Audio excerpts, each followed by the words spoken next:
Next question for you is, do you have a mentor, one? Somebody to look up to, anybody it could be. And then also, do you think it's important to kind of have somebody to guide you through that process? And did you use Google? What additional resource do you use? I didn't have a mentor, and I do think it is important to have like somebody. Did not have a mentor also. I didn't have a mentor, and I do think it is important to have like somebody you can talk to about the home buying process, because me and Charles kind of went through the home buying process around the same time, but we didn't communicate. And after we all closed, it was like, that's so good. Yeah, it's like we could have learned so much from each other. So much. Yeah. But you see, I want to talk about something, because Charles is, basically our brother, and in the Black community, sometimes people may not want to share because, so how do you combat that? But at the same time, I guess maybe, can you speak a little bit to that? I think it's just important, like, knowing who you can share with. Like, I had a lot of people close to me who knew, and then thought they should know, didn't know. I can't speak. So I think it's just like, and then just keeping people around you can trust. Like, and then also, I think it's something I had to work on. Not everybody is trying to attack you. Yes. Not everybody wants you to suffer. And not everybody wants your downfall. Like, talk about it. I mean, like, and honestly, that's another thing I learned from flight attendants, because, flight attendants tell all their business to everyone. Really? Yeah, I'm buying a house and I only have this much saved up and my husband doesn't, and I mean everything. Like in between the flights and stuff. Yeah. Oh. While we're working, I mean, and that's how I learned a lot too, but just hearing from their stories, like, so, and learning from, like, seeing how people could be so open. And I was like, I mean, I'm not gonna do anything to her or him. Like, after that they told me that, it's not like I'm broadcasting it to the world. I don't know anybody they know. So it just showed me that, like, if I am not preying on everybody's downfall, I'm sure there's a lot of people who aren't preying on my downfall too. Like, it's not that deep to keep everything to yourself. Like, sometimes it's good to share, because, like we said, we could have learned so much from each other if we, had been communicating throughout that process. So I think it's definitely important to have, like, someone who you can ask questions to.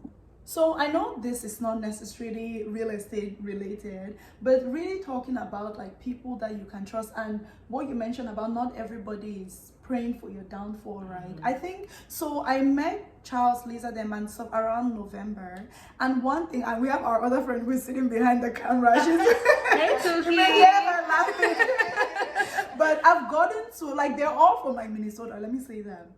Yes. And the only linkage I have, I'm like, okay, my mom went to school, university in Minnesota. I was so confused. I was like, so what took her back to Cameroon? She said, bye, Minneapolis. That's the only thing, right? But I think one thing that I've really learned from, like, their friendship with each other is just really genuine care. And like Kukwa and Lisa, they always call themselves, oh sister, how are you doing, and even the way, like, now when I talk to he's cracking.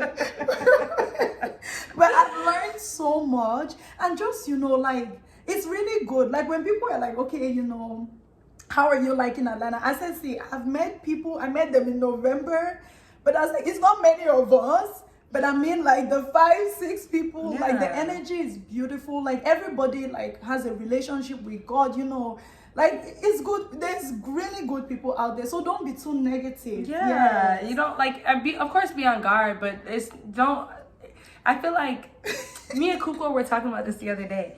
I feel like when you're always, like, fighting, life is always gonna fight with you. You're always, like, on guard. You're always trying to check somebody. You're like, that's the energy you're gonna receive. Like, relax. Okay. All right. So we're a little bit. Will you say your tips? No. I'm definitely happy. But anyways, the next question I have is: did you face any obstacles in the process of purchasing your home? Honestly, I only faced obstacles because I was misinformed. Wait, did I face any actual obstacles? Can you remember anything I told you that was an obstacle? The thing about showing your income. Okay, so because my income is different, like, I get paid hourly, but I don't work 40 hours every week or whatever. And I bought my home during the pandemic. It was a whole thing where some banks would pre-approve me for this large amount, and other banks would be like, "You're poor."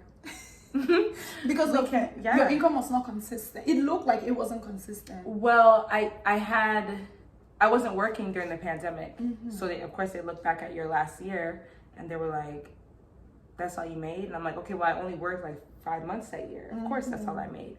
So it was that, and then I think just some banks. What I learned is some banks know or take the time to really look at your like income, and some banks don't, because I mean this bank was literally telling me like, you don't have income, and I'm confused because the money is coming in every 2 weeks. So that was definitely an obstacle, but I think again that was something that I was just misinformed about. I didn't know it was like, you know, you just had to shop around. I thought you just go to one bank and, you know, get a mortgage and move on.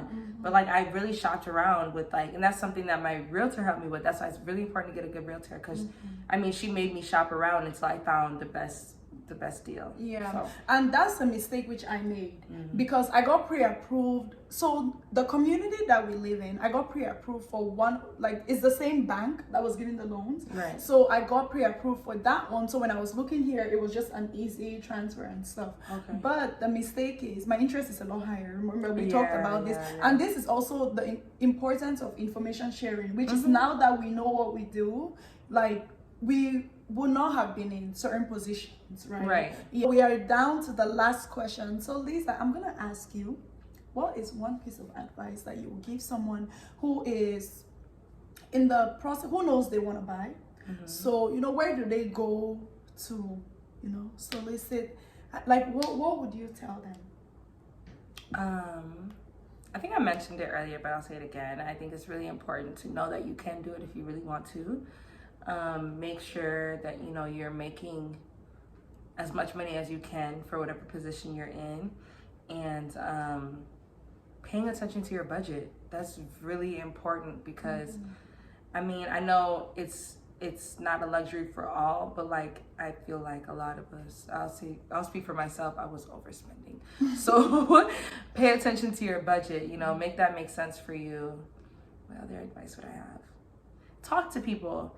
Like, I think after going through this process, like, you know, people have so much shame, they have so much like secrecy, like we were talking about around finances and like buying properties or buying whatever. Like, talk to people, ask questions. Like, you see how like open we just were about our whole lives and talking about denials, and so you know, you never know what anybody else can give you, what other advice they could give you. So definitely, you know, ask the people closest to you, you know, how they can help you.